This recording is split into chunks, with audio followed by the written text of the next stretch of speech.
It started with a backpack.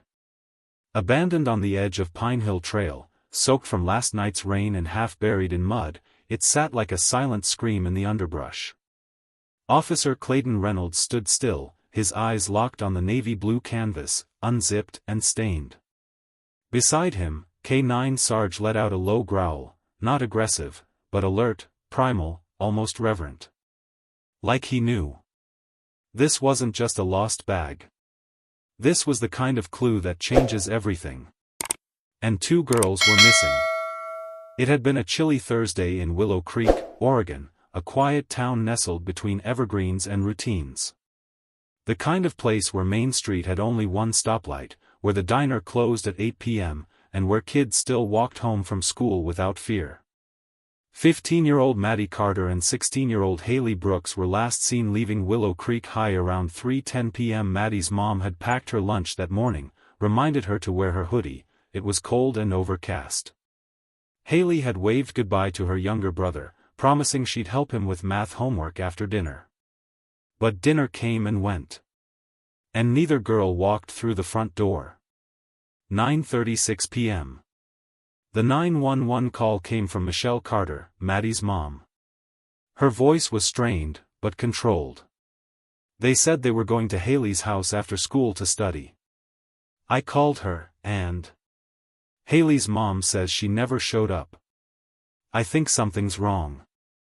Officer Clayton was already on patrol when the call was dispatched. By 9:52 p.m., he was standing on Haley Street, conferring with both sets of parents. They're not the kind of girls to sneak off, Haley's dad insisted. They're good kids. They don't disappear. Clayton had heard that phrase before. But the difference this time was Sarge, his 4-year-old German Shepherd, who just finished an intensive scent certification 2 weeks earlier. It was the dog's first real case. You ready, boy? Clayton said as he unlatched the rear door of his patrol SUV.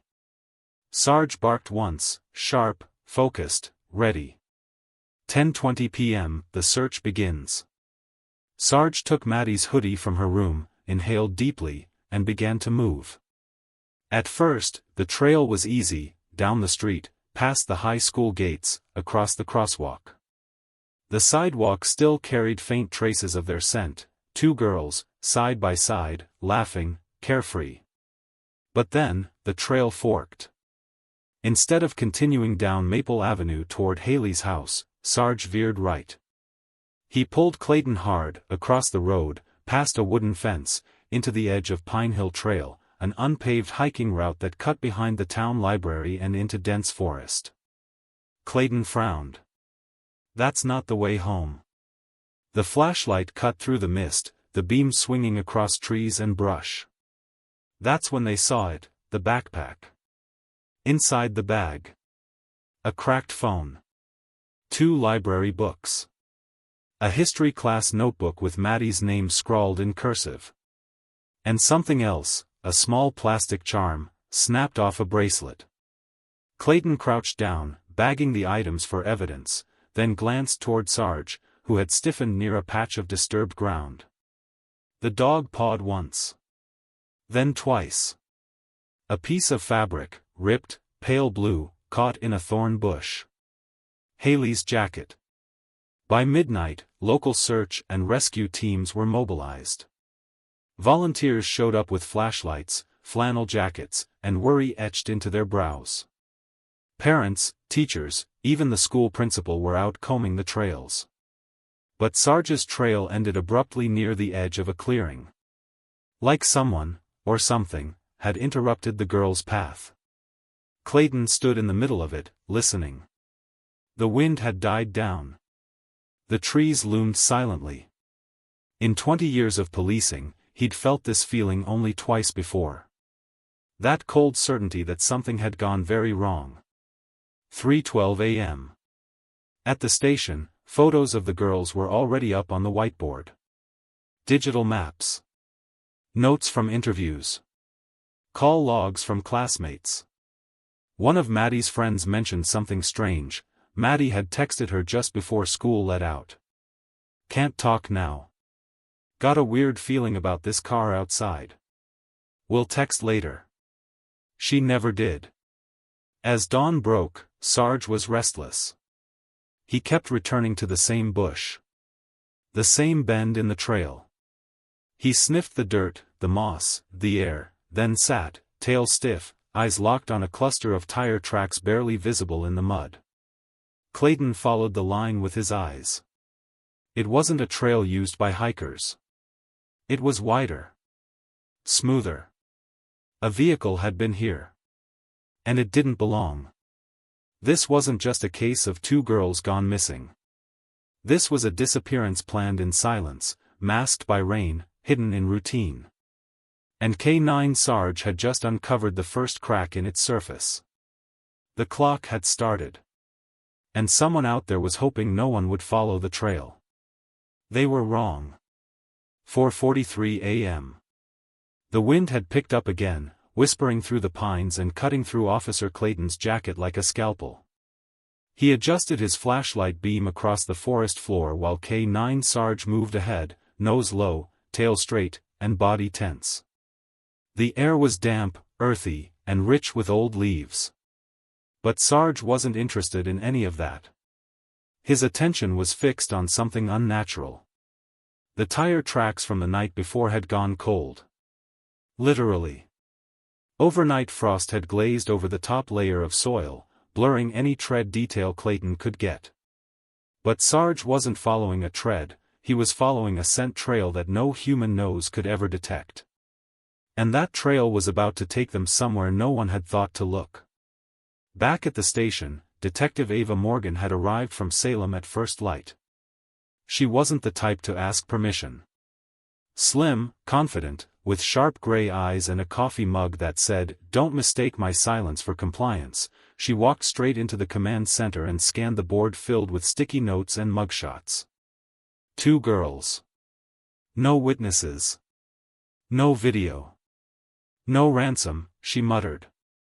But they didn't vanish. Clayton nodded. We found one of the girls' backpacks on Pine Hill Trail. Sarge picked up a trail, but it ends in a clearing near the fire road. You think it's local? She asked. Clayton hesitated. If it is, they knew the woods. And they timed it perfectly. No traffic cams. No witnesses. Ava raised an eyebrow. That means they've done this before. Or planned for it longer than we think. 6:15 a.m., back in the woods. Sarge pulled to the right suddenly, leading Clayton off the main trail. They ducked under branches, stepped over tree roots, and wound down a narrow embankment slick with mud. About 30 yards down, Sarge stopped and barked once. "What is it, boy?" Clayton whispered. Sarge's paw scratched at something caught between 2 tree roots. Clayton knelt and reached into the crevice. His fingers brushed plastic, cold and damp. He pulled out a cell phone, cracked across the screen but still intact. The lock screen lit up. It was Haley's. The background image showed her and Maddie holding caramel apples at the fall festival just 2 weeks ago. Clayton's heart raced. This wasn't dropped. This was hidden. The location didn't make sense. If the girls had simply run off, why ditch a working phone? And why wedge it this deep into the woods? Sarge circled the area, sniffing trees and rocks. Then he stopped again, near a pile of moss and leaves. Clayton came closer. Underneath the moss was a pink shoelace, tied in a knot. Maddie's favorite sneakers, the ones her mom had argued with her about because they were falling apart, had laces just like this.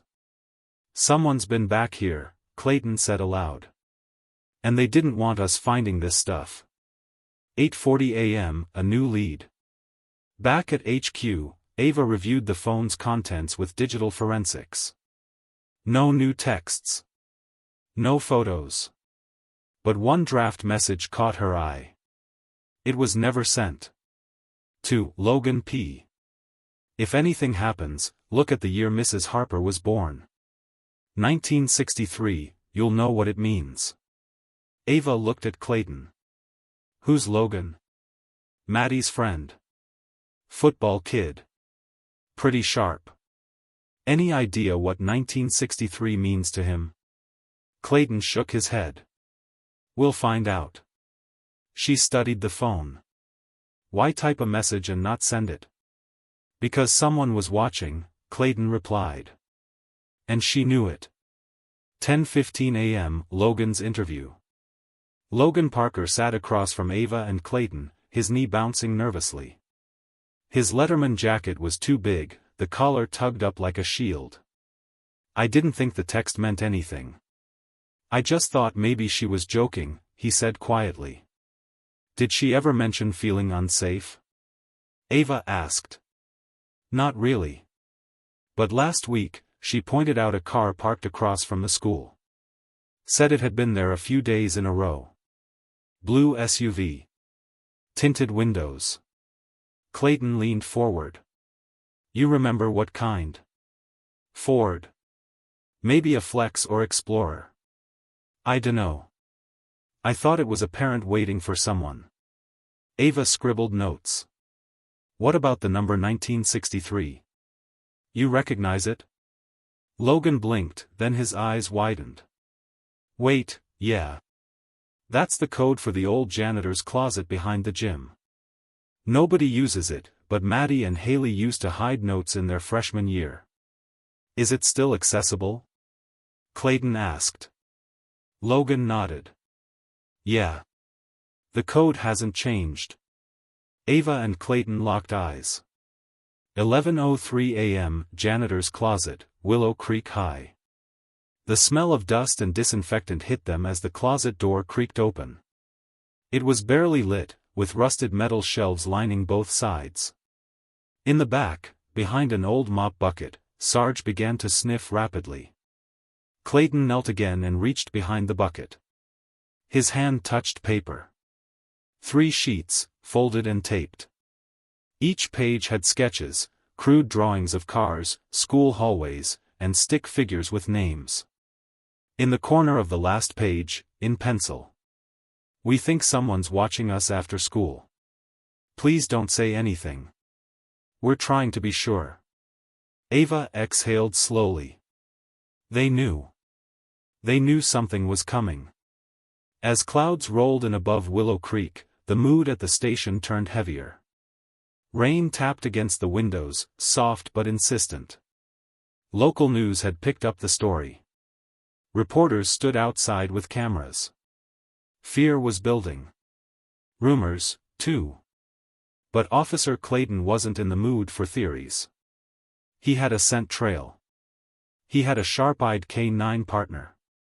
And now, he had a direction. Before leaving the station, he turned to Ava. If they're still out there, Sarge is gonna find them. And somewhere, deep in the woods outside town, 2 girls were praying that someone would. By Saturday morning, the whole town of Willow Creek was on edge.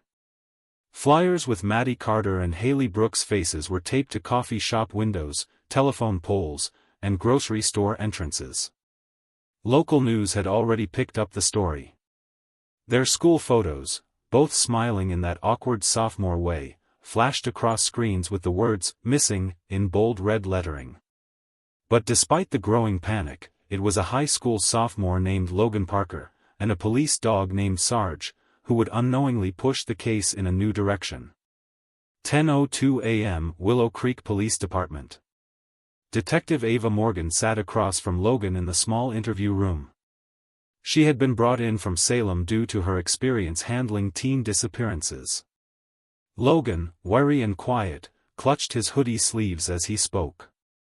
We were walking out of bio class, and Maddie said something kinda weird, he mumbled. She said, "Remember 1776? It might be important." I thought she was talking about history class. Ava narrowed her eyes. Did she say anything else? Logan shook his head. She seemed nervous. Kept checking her phone. I thought she was just being dramatic. But she said it with this look, like she meant something else. Did 1776 mean anything to you? He hesitated. It's the unit number of Officer Dawson's patrol car. The one who's always parked outside school during lunch. That was all Ava needed to hear. Clayton was reviewing drone footage from the wooded area near Pine Hill Trail when Ava called. She gave a code, Ava said, her voice sharp. She knew something was wrong. Clayton looked toward Sarge, who was resting by the back door of the station, head up, ears perked. Then she might have been trying to leave a trail. They didn't waste time. Clayton loaded Sarge into the back of the SUV and drove straight to the school. This time, they weren't looking for people. They were looking for breadcrumbs. 11:28 a.m. Willow Creek High School. Saturday meant the school was quiet. The parking lot was nearly empty except for the janitor's pickup truck and a few staff cars. Sarge leapt out of the SUV, nose to the ground immediately. Clayton handed him Maddie's scarf again. The dog sniffed, circled once, then trotted toward the back courtyard. He moved deliberately, as if searching for something already known to him, not just following scent, but verifying it. Then he stopped. At the far end of the courtyard, wedged between a vending machine and the stairwell wall, was a bracelet, a cheap plastic one, the kind given out by the school wellness club.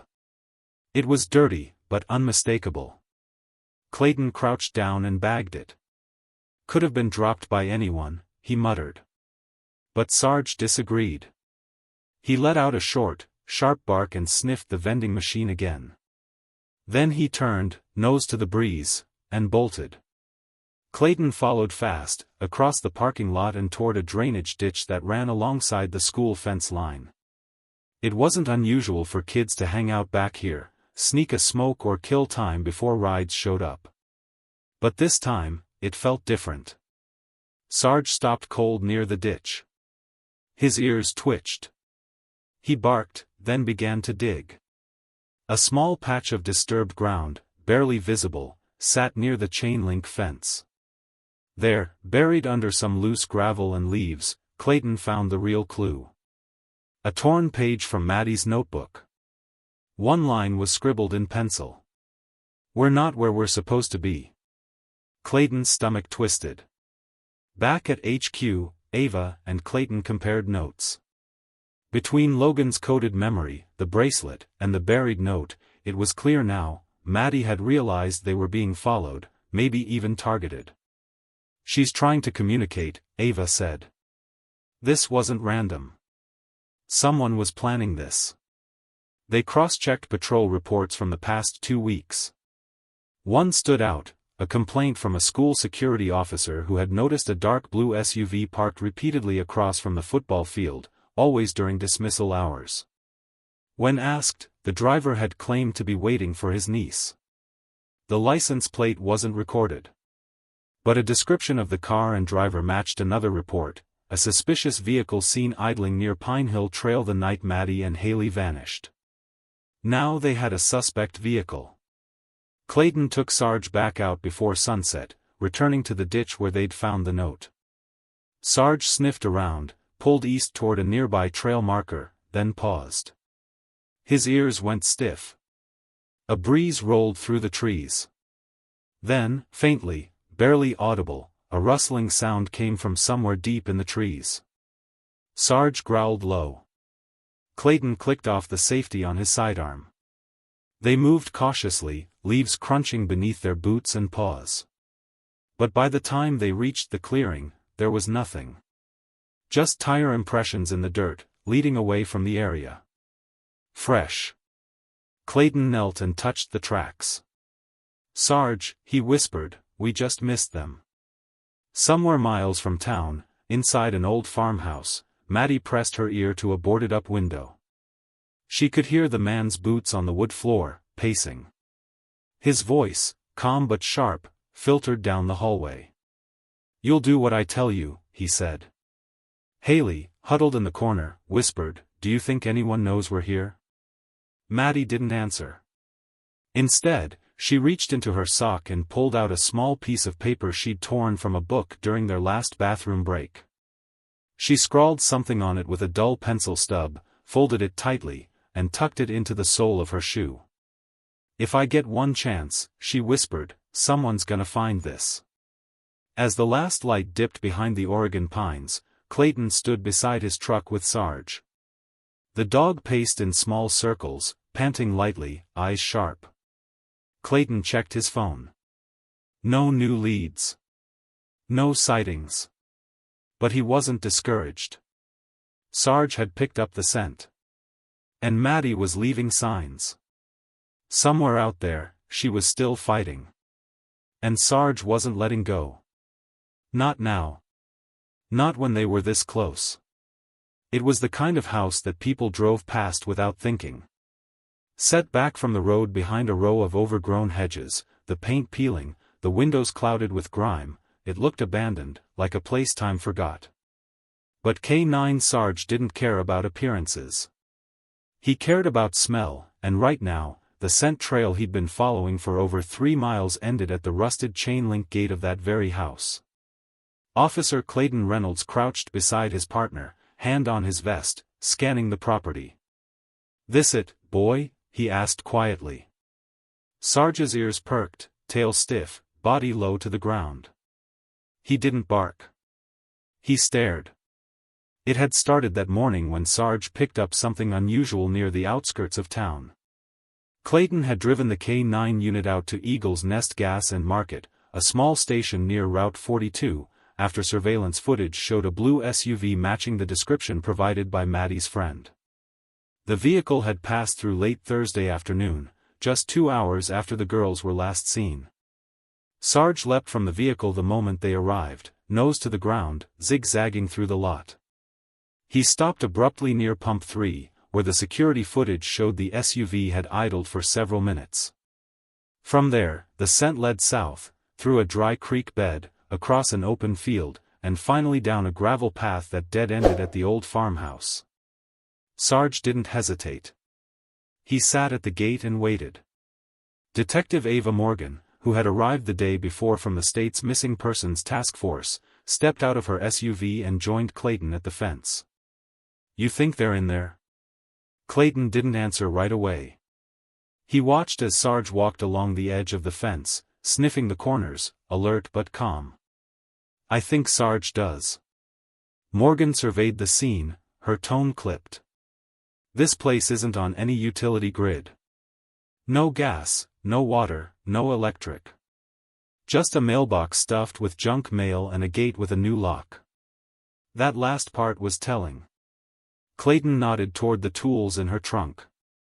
"Let's get thermal imaging in place." 30 minutes later, the perimeter was secured. A small drone buzzed overhead, and a portable FLIR scanner showed 2 distinct heat signatures inside the house. Human. Alive. Not moving much. "I don't see a weapon," Morgan said, reviewing the scan. "But that doesn't mean he doesn't have one." Clayton looked over at Sarge, who was still pacing. The dog had paused at the east wall of the house, nose pointed toward a rotting shed out back. "You smell something?" Clayton asked. Sarge gave a single, low bark, the alert for chemicals. Inside the shed, the smell hit them immediately, gasoline. And something worse. Clayton pulled his sleeve over his nose as he opened the door. Stacked inside were 3 red gas cans, a pile of soiled rags, and what looked like a burn barrel, its edges blackened, metal warped. "Someone's been trying to erase something," Morgan muttered, eyeing a half-melted school ID tag on the floor. The name was smeared, but part of the school crest from Willow Creek High was still visible. Clayton swallowed hard. They were here. Sarge barked again, this time, at a broken-down freezer unit in the corner. The lid was open. Inside were pieces of fabric, Maddie's hoodie, soaked and torn. And something else, a single pink shoelace. They backed out quickly. "We're not waiting for a warrant," Morgan said. "Not with those heat signatures inside." Clayton agreed. "Let's move." The entry team arrived 10 minutes later, SWAT gear, shields, and breaching tools. The house was surrounded. Sarge was held back, but he whined, muscles tense, eyes locked on the front porch. Clayton knelt beside him. "You'll get your turn." The breach was clean. The door splintered inward and the team flooded in, clearing room after room. Kitchen. Bathroom. Hall. Then they found it. A locked pantry door. Reinforced from the outside. One officer kicked it open. Inside were the two girls, Maddie and Haley, sitting side by side on a dusty mattress, duct tape over their mouths, wrists bound with zip ties. Their eyes were wide, but alive. The girls flinched at first, then collapsed into tears as officers untied them. Haley kept pointing toward the wall. "More," she stammered once her gag was removed. "There's more." Clayton spun toward the drywall she indicated. Sarge, finally released, rushed in and went straight for the pantry corner. He began digging at the baseboard, growling softly. Clayton grabbed a flashlight and looked closer. There was a panel, poorly sealed, slightly bowed. He ripped it open. Behind it? A small crawlspace. Empty, except for a bag. Inside. Duct tape. Rope. A notebook filled with names of girls. Notes on their routines. Times they walked alone. "Jesus," Morgan whispered. Outside, paramedics treated Maddie and Haley for dehydration and minor bruises. Their parents were on the way, escorted by cruiser. Sarge sat beside them, tail wagging gently, letting Maddie stroke behind his ears as she cried into his fur. "You found us," she whispered. "You really found us." As the suspect was placed in handcuffs, his name was Eric Dalton, a 42-year-old former delivery driver, he kept muttering the same thing. "They were supposed to help me. They said they'd help me." Clayton watched him get loaded into the back of the squad car, then turned to Sarge. "You knew," he said quietly. "Before any of us, you knew." Sarge didn't respond, of course. He just looked toward the woods, nose lifted, as if still chasing the scent of justice. The wind had picked up by the time Officer Clayton pulled into the Dollar Mart parking lot, the clouds over Willow Creek churning with late fall tension. K9 Sarge leapt from the back of the SUV before the engine had even cooled, nose pressed to the asphalt, paws restless. Something was here. Or had been. And not long ago. A tip from a store clerk claimed a teenage girl, soaked, pale, and visibly shaken, had come in asking for help. But by the time anyone realized something was wrong, the girl was gone. Vanished as quickly as she'd arrived. Just like Maddie and Haley had 2 days ago. But this time, she left something behind. The girl had wandered into the store around 4:15 p.m., according to security footage. She'd approached the front counter, bought a bottle of water, and whispered something to the cashier, words the clerk hadn't processed until it was too late. She said, something about 1776. "I didn't understand," the cashier told Clayton, wringing his hands. Thought maybe it was part of a joke. Clayton's face paled slightly. That same number, 1776, had come up before. It was the unit number of the school security vehicle that Maddie had cleverly used to send a message earlier in the investigation. Sarge whined, nosing the entrance mat. His tail thudded against the floor once, twice. "Did she leave anything?" Clayton asked. The cashier nodded and reached under the counter. "She dropped this on her way out." It was a plastic charm, identical to the one Sarge had found snagged on a bush back at Pine Hill Trail. A half-heart with the word "best" still legible across the cracked pink surface. Sarge sniffed it once and let out a low, sharp bark. It was Haley. She'd been here. Back in the cruiser, Clayton replayed the footage in silence. The girl, definitely Haley, wasn't alone. Just outside the door stood a man. Late 40s, button-down shirt tucked too neatly into his jeans, mirrored sunglasses, hands in his pockets like he was just out for a Sunday stroll. But the way Haley glanced over her shoulder, the tightness in her posture, the way her eyes flicked left and right before she mouthed those numbers, none of it said normal. It screamed coercion. And it confirmed what Clayton had feared from the start: the girls hadn't just been taken. They were being used. 5:42 p.m. back at HQ. Detective Ava Morgan slammed her hand on the table. He's using them to lure more victims. Clayton nodded grimly. Or scouting new targets. Haley never would have dropped that charm unless she wanted to be found. Ava pointed to the map tacked to the whiteboard. He's circling schools, shopping centers, parks. He's using the girls to blend in, make his presence seem normal. Clayton added, and they're resisting. That message, 1776, was a warning. Sarge, curled at Clayton's feet, stirred as if responding to the urgency in their voices. His ears perked, tail twitching. He was ready. By now, the FBI was monitoring license plates captured on traffic cams across the region. They filtered through dozens of blue sedans with tinted windows. One stood out, a 2015 Honda Accord registered under the name Eric Dalton, a former middle school counselor who'd been quietly dismissed a year earlier over inappropriate behavior, though no charges had ever been filed. He owned property 30 miles outside of Willow Creek, an inherited farmhouse off a back road near Bear Valley.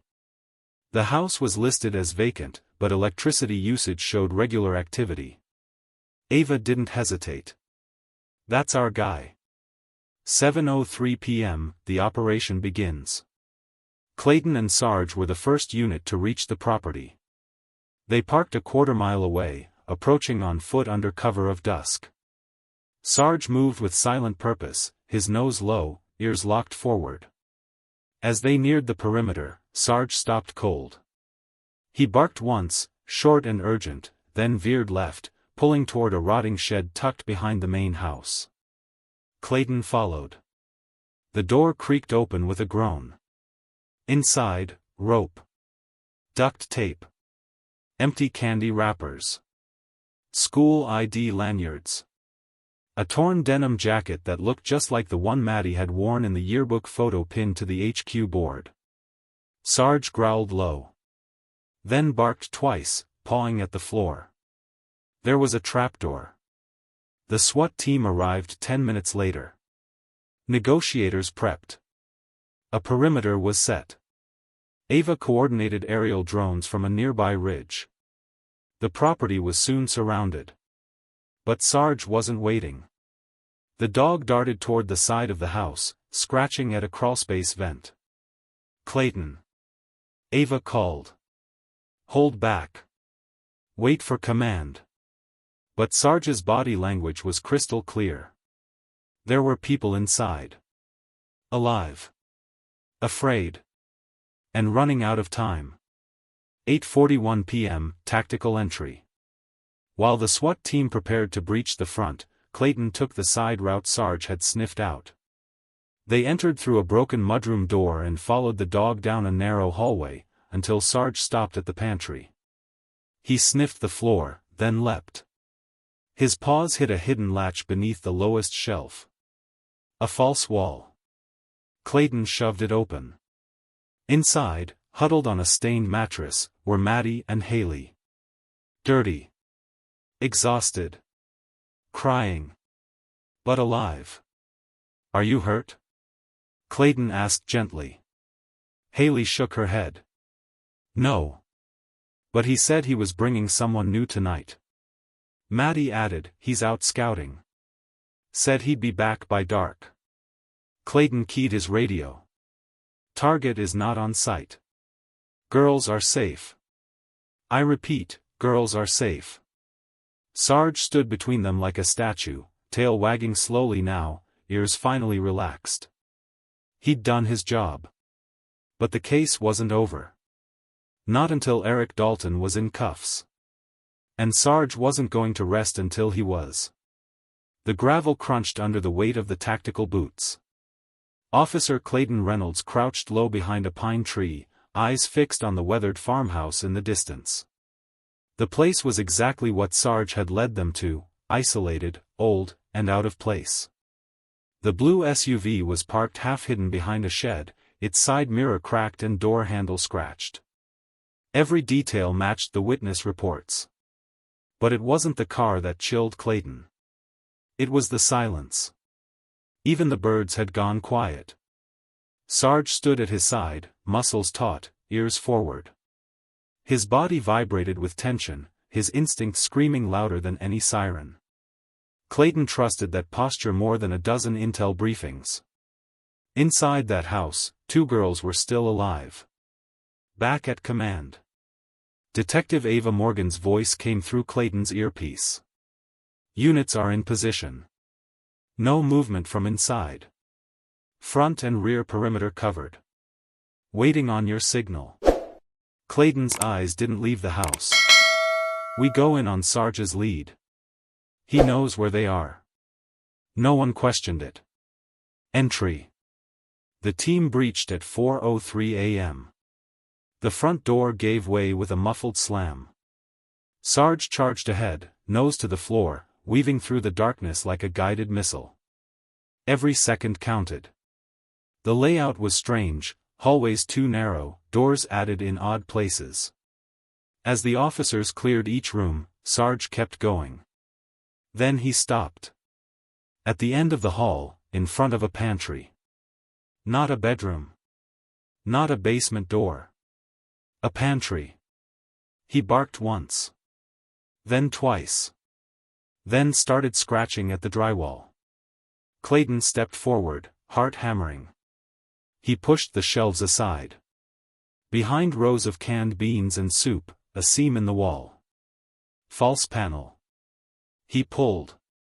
It opened into a small, windowless room. There they were. Maddie Carter and Haley Brooks. Sitting together on a thin mattress, arms wrapped around each other, eyes wide from the sudden light and noise. Police, Clayton said, voice steady. You're safe now. Sarge stepped in first, his tail low but wagging gently. Maddie let out a sob and reached for him instinctively, clinging to the thick fur around his neck. Haley followed, breaking into tears as the officers surrounded them with blankets. The air inside that room was stale, damp, wrong. But they were alive. At the same moment Clayton was helping the girls outside, 2 other officers tackled a man trying to sneak out the back. Eric Dalton. 43 years old. No criminal record. Former accountant. Quiet neighbor. No one suspected him. And yet, for weeks, he'd been watching, planning, stalking teenage girls with surgical precision. He'd chosen Maddie and Haley because they walked alone. Because he saw something he could manipulate.